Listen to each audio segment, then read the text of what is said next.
कहां है supreme court, कहां है हाई कोर्ट? आजाद भारत में लोग लाठी डंडा लेकर दूसरे समुदाय का जमीन कब्जा करने की कोशिश कर रहे हैं और उत्तर प्रदेश की सरकार, उत्तर प्रदेश की पुलिस मौन होकर उनका साथ दे रही है। शर्म आनी चाहिए पूरी सिस्टम और पूरे व्यवस्था को। 1992 में जब बाबरी मस्जिद को तोड़ा गया तब भी मुसलमान, ना उनकी कोई पार्टी थी, ना उनका कोई नेता था, बेचारा बेसहारा लाचार होकर मस्जिदों को टूटते हुए हम लोगों ने देखा है। और आज 2025 में भी आज उत्तर प्रदेश के फतेहपुर में एक मजार पर लोग कब्जा करने की कोशिश कर रहे हैं, एक मजार पर लोग हमला कर रहे हैं और आज भी मुसलमान खुद को बेसहारा महसूस कर रहा है। यह सब कुछ कभी नहीं होता अगर बाबरी मस्जिद के खिलाफ सुप्रीम कोर्ट का फैसला नहीं आता। मेरा आज भी यह मानना है कि अगर सुप्रीम कोर्ट बाबरी मस्जिद के फैसले को बाबरी मस्जिद के हक में देती तो इनकी हिम्मत नहीं होती कि ये लोग आज उत्तर प्रदेश में कभी संभल मस्जिद पर हमला करने की कोशिश और कभी फतेहपुर में मजार पर हमला करने की कोशिश। वीडियो बहुत महत्वपूर्ण है हर उन लोगों के लिए जिनके विचार, जिनका मानना संविधान के अंदर है।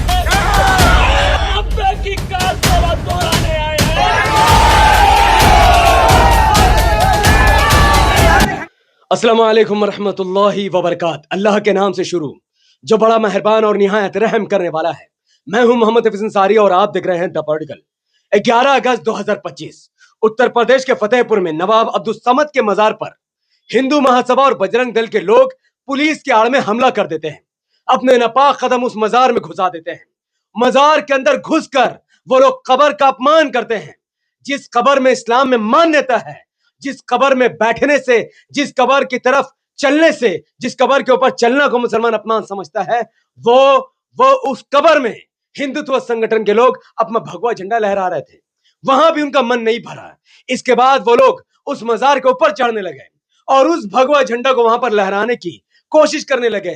वो भगवा झंडा जो वीरता का प्रतीक है, उस झंडा को कायरता के वर्क में, कायरता के काम में वो इस्तेमाल कर रहे हैं। और ये सब कुछ उत्तर प्रदेश की पुलिस, फतेहपुर की पुलिस होती हुई देख रही थी। सवाल यह है कि आजाद भारत में ये सब कुछ क्यों हो रहा है? लोग खुलेआम मुसलमानों के खिलाफ धमकी दे रहे हैं। एक व्यक्ति जिसके सर में बाल नहीं, चेहरे पर तिलक है, वो कह रहा है कि हम 1990-92 का कारसेवक को दोहरा देंगे। यानी एक व्यक्ति उत्तर प्रदेश के फतेहपुर में खड़े होकर दंगा भड़काने की बात कह रहा है और उत्तर प्रदेश की पुलिस से गिरफ्तार नहीं करती। और ये सब कुछ तमाशबीन बनकर लोग देख रहे हैं। और मैं बार बार कहूंगा, ये सब कुछ कभी नहीं होता अगर बाबरी मस्जिद शहीद नहीं होती। उत्तर प्रदेश के जिस फतेहपुर में यह कांड हुआ, जिस मजार और कब्र का अपमान हुआ, उस उत्तर प्रदेश के फतेहपुर में वहां का सांसद कोई बीजेपी का सांसद नहीं, बल्कि वहां का सांसद समाजवादी पार्टी का है, जिसका नाम नरेंद्र उत्तम पटेल है। 2024 के लोकसभा इलेक्शन में वहां के लोगों ने बीजेपी को हराने के लिए समाजवादी पार्टी को वोट दिया। लेकिन आज जब उसी उत्तर प्रदेश का फतेहपुर में समाजवादी पार्टी के सांसद की जरूरत थी, तब वो वहां पर मौजूद नहीं थे और ना पुलिस फोर्स ना वहां पर उन्होंने भेजा। उस उत्तर प्रदेश का फतेहपुर का विधायक जानते हैं कौन है? वहां बीजेपी के विधायक नहीं, बल्कि वहां पर चंद्र प्रकाश लोधी नाम का समाजवादी पार्टी का विधायक है, जो अखिलेश यादव का करीबी है। इन्होंने भी उस दंगा को रुकवाने के लिए अपना कोई भी योगदान नहीं दिया। मुसलमानों को और उनके मजारों को मरने के लिए छोड़ दिया। और वहां का नगर पालिका अध्यक्ष भी समाजवादी पार्टी का है। तो जिस एरिया का सांसद, विधायक, नगर पालिका अध्यक्ष समाजवादी पार्टी का हो, उसी एरिया में भारतीय जनता पार्टी के समर्थक जो हिंदू महासभा में हैं या बजरंग दल में हैं, वो लोग खुलेआम मजार के और कब्रों का अपमान करते हैं और समाजवादी पार्टी मौन होकर तमाशा देखती है। अरे समाजवादी पार्टी का एक नेता खुद वहां पर मौजूद था, दंगा भड़का रहा था, दंगा फैला रहा था, जिसका नाम पप्पू सिंह चौहान बताया गया है। समाजवादी पार्टी का जब कार्यकर्ता नेता ही मजार तोड़ने में लगा हुआ, तो आपको क्या ही बचाएगा? उत्तर प्रदेश के लोगों को यह समझना पड़ेगा कि जब संभल की मस्जिद बचाने का वक्त आया, लोगों के ऊपर गोली चलाई गई उत्तर प्रदेश की संभल पुलिस द्वारा इस तरीके से, जबकि रूल था पैर में गोली मारना चाहिए था, पर उत्तर प्रदेश के संभल के पुलिस ने सीने में गोली मारी। और आज जब मुसलमानों की जमीन, राष्ट्र की जमीन छीनने के लिए लोग कब्जे के लिए दौड़े, तब पुलिस की गोलियां नहीं चली, बल्कि पुलिस नतमस्तक होकर बैठी तमाशा देख रही थी। तो सुनो उत्तर प्रदेश के लोगों, यह इसलिए हो रहा है क्योंकि पुलिस जानती है कि मुसलमानों का अपना कोई पार्टी नहीं, अपना कोई नेता नहीं, अपना कोई रहबर नहीं। लेकिन जो व्यक्ति, जो हिंदू महासभा के लोग और जो बजरंग दल के लोग उत्पाद मचा रहे थे, पुलिस जानती है कि इनकी पार्टी है, इनका नेता है, इनका विधायक है, इनकी सरकार है। वो इज्जत उन्होंने कमाई है और तुमने समाजवादी पार्टी को वोट देकर अपनी इज्जत गंवाई है। इसलिए पुलिस तुम्हें यहां गोली मारती है और उनको घुटने में तो छोड़ो, उन पर लाठी तक पुलिस भाजने को तैयार नहीं है। जिन 10 लोगों के नाम आए हैं एफआईआर में, देखिए, अभिषेक शुक्ला, धर्मेंद्र सिंह, आशीष त्रिवेदी, पप्पू सिंह सहित 10 लोगों के नाम लेकर एफआईआर दर्ज हुई है और 10 के 10 का बाप का नाम मौजूद ही नहीं है। क्या पुलिस प्रशासन को नहीं मालूम कि इन 10 लोगों का बाप कौन है? और 150 एफआईआर उन लोगों के नाम दर्ज हुए जिनका नाम ही पुलिस को नहीं मालूम, जात लोग। और इन पर कौन सी धाराओं के तहत मुकदमा दर्ज हुआ है? देखिए, बीएनएस धारा 190 जिसमें सिर्फ 6 महीने की सजा होती है, बीएनएस 191 जिसमें सिर्फ 2 साल की सजा होती है, बीएनएस 301, बीएनएस 198। इन लोगों ने संविधान के खिलाफ देश की एकता और अखंडता को तोड़ने की कोशिश की। जिन लोगों पर देशद्रोह का कानून लगना चाहिए था, जिन लोगों पर यूएपीए टाटा पोटा कानून लगना चाहिए था, उन लोगों पर इतनी छोटी छोटी धाराओं में एफआईआर दर्ज की गई है। क्यों? क्योंकि इनको लोग सजा दिलाना ही नहीं चाहते हैं। और इस वीडियो को इतना शेयर करो कि सुप्रीम कोर्ट के उन जजों तक पहुंच जाए जिन्होंने यह रास्ता खोला है। सुप्रीम कोर्ट के 5 जजों ने 2019 में एक फैसला दिया था। सुप्रीम कोर्ट के जज ने कहा कि वहां पर 450 साल से मस्जिद है, वहां पर 450 साल से नमाज पढ़ी गई। देश गुलाम था तब भी वहां बाबरी मस्जिद थी, देश आजाद था तब भी वहां बाबरी मस्जिद थी। बाबरी मस्जिद को तोड़ना एक अन्याय था, एक अपराध था। उसके बावजूद भी सुप्रीम कोर्ट ने बाबरी मस्जिद के हक में फैसला नहीं बल्कि राम मंदिर के हक में फैसला किया।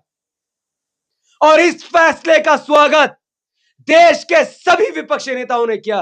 नरेंद्र मोदी जी के साथ साथ ममता बनर्जी ने भी इस फैसले का स्वागत किया, राहुल गांधी ने इस फैसले का स्वागत किया, लालू प्रसाद यादव ने इस फैसले का स्वागत किया। कौन थे जिन्होंने इस फैसले का स्वागत नहीं किया? बीजेपी के बोल में बोल सबने मिलाए, लेकिन अकेला असदुद्दीन ओवैसी साहब ने इस फैसले का स्वागत नहीं किया। असदुद्दीन ओवैसी साहब ने तारीखी बोल बोले, supreme court is supreme but not infallible. Supreme court supreme हो सकता है लेकिन वो खता से पाक नहीं हो सकता है। और इस फैसले के बाद जिन लोगों ने बाबरी मस्जिद को तोड़ा, उनके समर्थकों का मनोबल बढ़ चुका है। कभी वो लोग ज्ञानवापी मस्जिद को मंदिर का नाम देते हैं, कभी काशी मथुरा को मंदिर का नाम देते हैं, कभी संभल के शाहिदगाह मस्जिद को मंदिर का नाम देते हैं। और आज नवाब अब्दुल समद की मजार को वो लोग शिव मंदिर कह रहे हैं, क्योंकि सुप्रीम कोर्ट के फैसले से उनका मनोबल बढ़ चुका है। सुप्रीम कोर्ट से हाथ जोड़कर गुजारिश है, अपने फैसले पर गौर कीजिए। बाबरी मस्जिद के फैसले पर गौर कीजिए।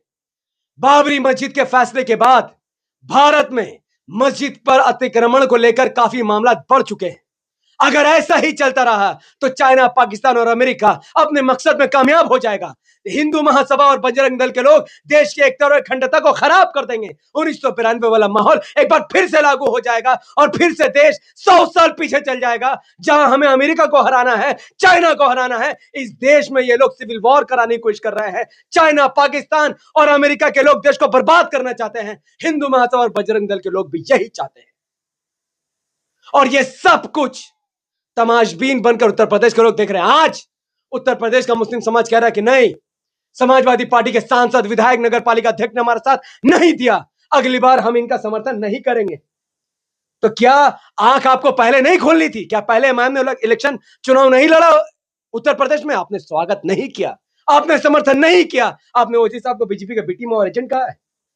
और जिस प्रॉपर्टी पर यह पूरा विवाद चल रहा है, यह कोई विवादित स्थल नहीं है, यह राष्ट्र की संपत्ति के नाम चढ़ी हुई एक संपत्ति है, जो अब्दुल समद नाम के व्यक्ति का मजार है और इसके जो मुतवल्ली है वो मोहम्मद अनीस है। पूरा रजिस्ट्री, ये प्रॉपर्टी है।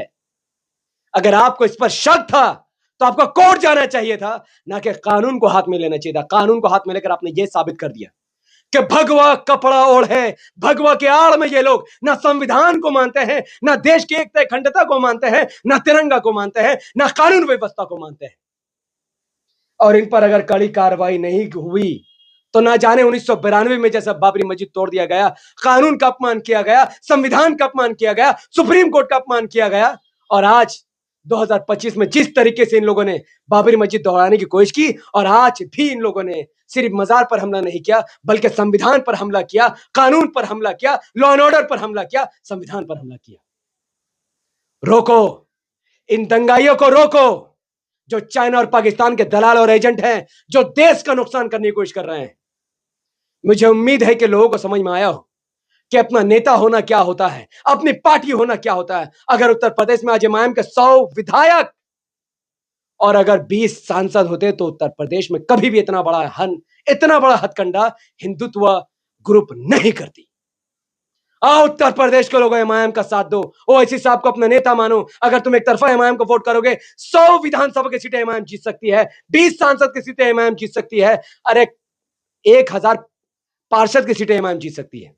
तो उठो और इसके खिलाफ आवाज को बुलंद करो, संविधान को मजबूत करो, केस बुक करो इन लोगों के खिलाफ जो देश को कमजोर कर रहे हैं। अपनी आंखों को खोलो, और अगर कुछ नहीं कर सकते तो कम से कम इस वीडियो को फेसबुक में देख रहे हो तो 5 ग्रुप में शेयर करो, यूट्यूब में देख रहे हो तो व्हाट्सएप और इंस्टाग्राम और जितने भी आपके सोशल मीडिया के प्लेटफॉर्म में सब में शेयर करो, ताकि लोगों की आंख खुले। देश को बर्बाद होता हुआ मैं एक भारतीय मुसलमान नहीं देख सकता हूं, इसीलिए इतना चीख और चिल्ला रहा हूं। बाकी आपकी मर्जी। मैं अल्लाह से दुआ करूंगा अल्लाह ऐसे लोगों को इबरतनाक सजा दे जो लोग देश में मंदिर और मस्जिद के नाम पर बवाल मचा रहे हैं और चाइना और पाकिस्तान और अमेरिका जैसे देश को फायदा पहुंचा रहे हैं। बहुत बहुत शुक्रिया। अस्सलाम वालेकुम रहमतुल्लाहि व बरकात। जय हिंद।